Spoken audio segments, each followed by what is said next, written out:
Hi, this is 365801 and this is another 2021 BL Year in Review video, and this video is all about my 2021 purchases. So as part of my evaluations over the past few years, I've looked at what I've been buying and if I have actually been reading what I've been bringing into my collection. In the first video, I looked at specifically just the 2019 releases and whether or not I was reading them. And last year, I had planned to do two parts. A part one where I looked at everything that I had purchased and look at it month by month, and then a second video where I did a bit more of an in-depth 2020 releases edition. And I didn't manage to do that second video. This time though, I started with that one and I'm doing my full purchases video now. So if you're interested in knowing what I purchased throughout the year and which months I actually read what I purchased, this is the video for you. So the first thing that I had to do was actually sit down and go through everything that I bought, make a record of it month by month so that I could actually look at what I had and whether or not I had read it. So here is my rundown of everything that I purchased in 2021. I've written it all down. What I've done with these little pink ticks is whether or not I actually read it. So in January I purchased 7, 5 of them were BL, 2 of them weren't, and I read 5, but the 2 that weren't I read. So in terms of my BL reading, 3 out of 5, which is still pretty good, but 5 out of 7, still pretty good. So this was probably the best month in terms of what I purchased and what I read. Granted, this is January, so it does mean that I've got the whole rest of the year to actually read all of these books, but I read this Caterpillar Girl and Bad Texter Boy and Maiden Railways in January. I read His House in May. I read Crimson Snow, I think, in January, and I read Missing Road in September. So only September's read was one outside of January. Most of these were actually in or around January, at least in the first half of the year. So I purchased them and I read them fairly quickly, considering. Now if we move on to February, you can see it's pretty bad. There's 11 here, but I do have Nenene, which is 12, so 12 altogether. And these two are duplicates, so I can't really count it. So 11 is probably a more accurate number in terms of the titles I purchased. But there's only 3 ticks here, and the Crimson Snow is already counted, so I counted it again, so it doesn't actually count, so it's really only 2. Nenene, which is the non-BL title, and Twittering Birds, which is like, duh, of course I'm going to read it as soon as I buy it, especially if I have 2 copies, one for keeping and one for reading. And the rest of them I didn't read. For the whole rest of the year, I've had a whole year to read these, and I haven't. So that's pretty poor showing when I'm looking at what I'm reading and what I'm buying.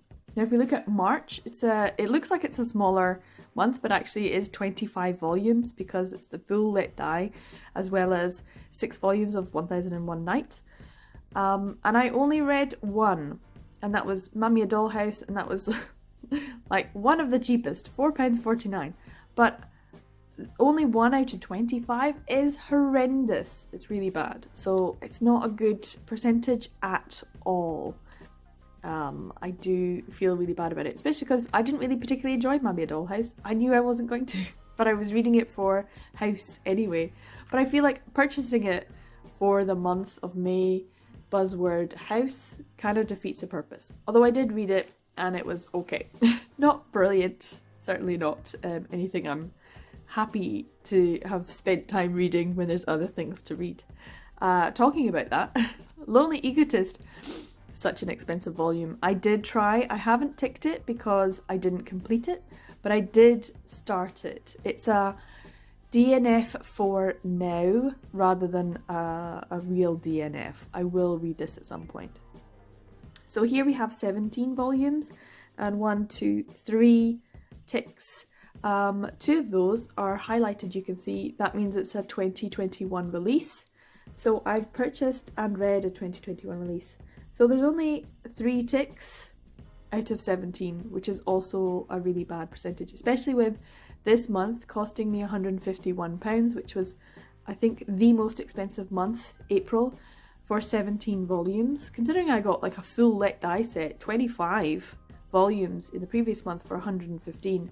This is less volumes for more money, and only 3 of them I read for the whole of 2021. So yeah, it's not great. Really not very happy about this.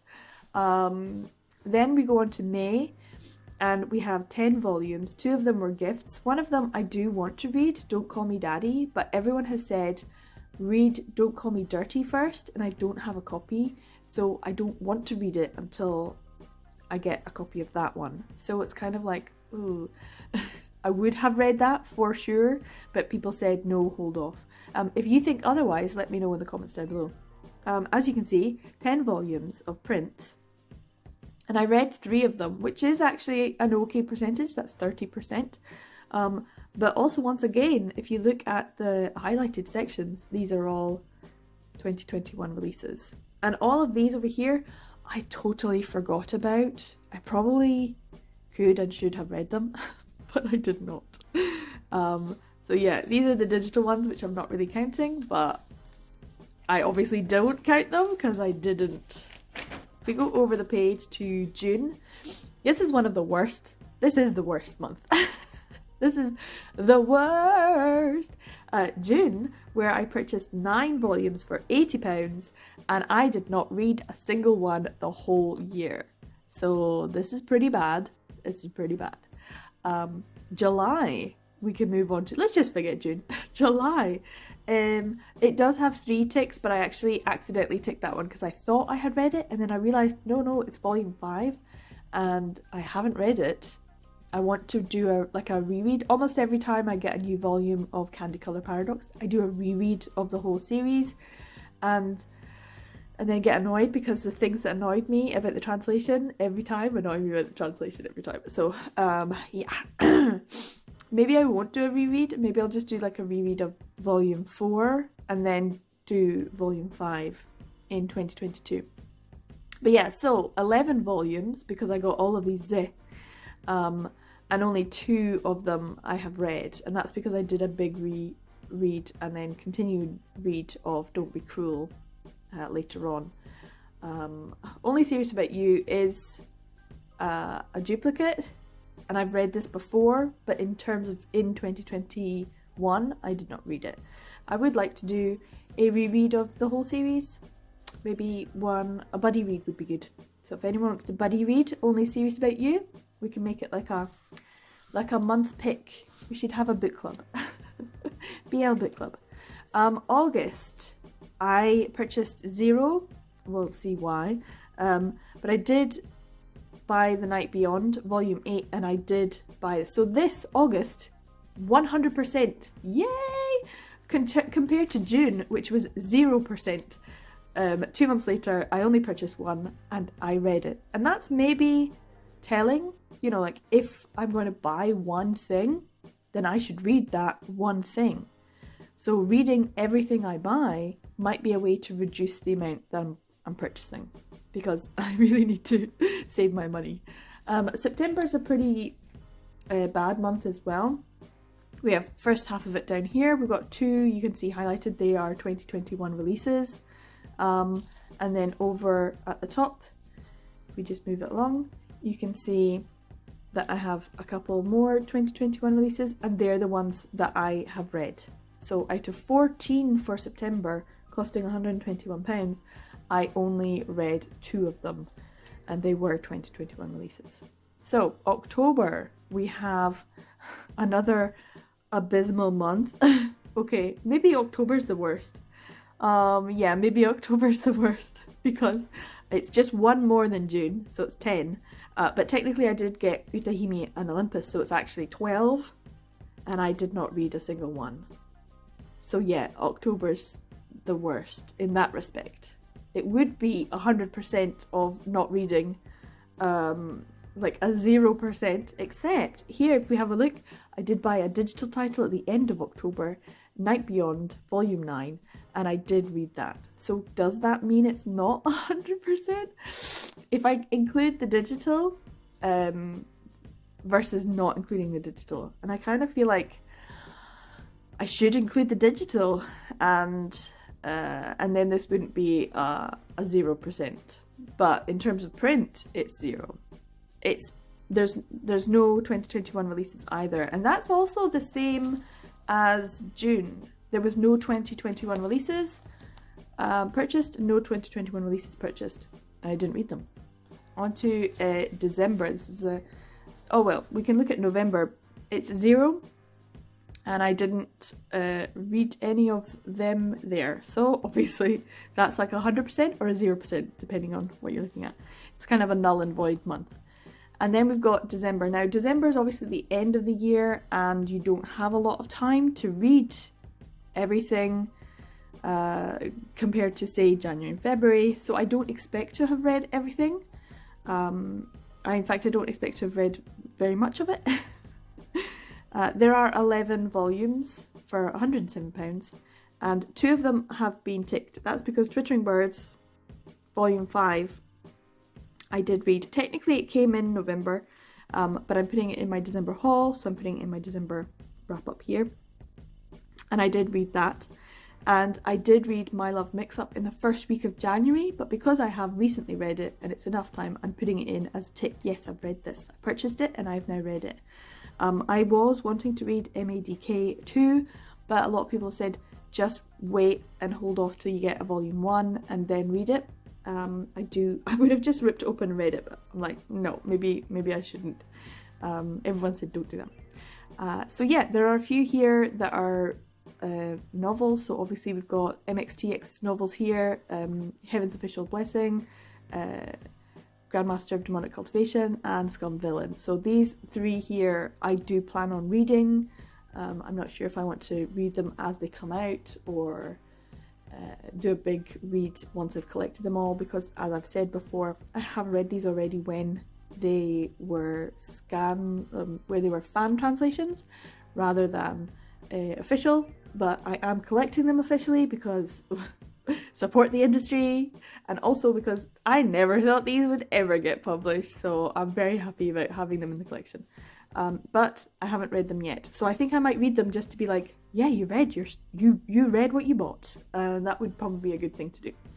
So yeah, when it comes to what I read, it's not a lot. 21 read in total, print and digital, and that's 21 out of 130. So if you add the print and the digital that I purchased over the year, that's 130 volumes, and I read 21 out of them.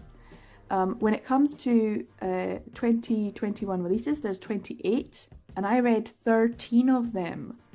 So I read a very much higher percentage of 2021 releases versus just in general my out of print and any other year releases. It's pretty poor showing for overall. So yeah, this is what has happened. When it comes to my tsundoku, am I reading what I'm buying? The answer is no, I'm not. But it's very clear that what I am reading is 2021 releases. So if you're interested in that, reading versus buying, it's definitely I'm buying more than I'm reading, and that's not really something that I want to do going forward. So yeah, I hope you enjoyed this little rundown of my purchases and my reading stats. It's not very, maybe it's not very clear, I don't know. But I hope you enjoyed this rundown, and I hope that you have had a better buying / reading year. How many 2021 releases did you purchase, and did you read them all? And how many non-2021 releases did you purchase, and did you read them all? I think that's a very good question to ask yourself. It's certainly one that I ask, and I Not surprised about the answers. It's kind of pretty obvious that I am more excited about reading 2021 releases than I am the rest of my collection. That has to change and shall change in 2022 going forward. Anyway, I hope you liked this video. I'm 365801 and I make videos about male romance, yaoi, BL manga and all that good stuff. This is one of my BL year in reviews for 2021. I hope you enjoyed it. Take care everyone. Remember, every day is a BL day, hopefully a cheaper BL day than me. And I'll see you in the next video. Bye!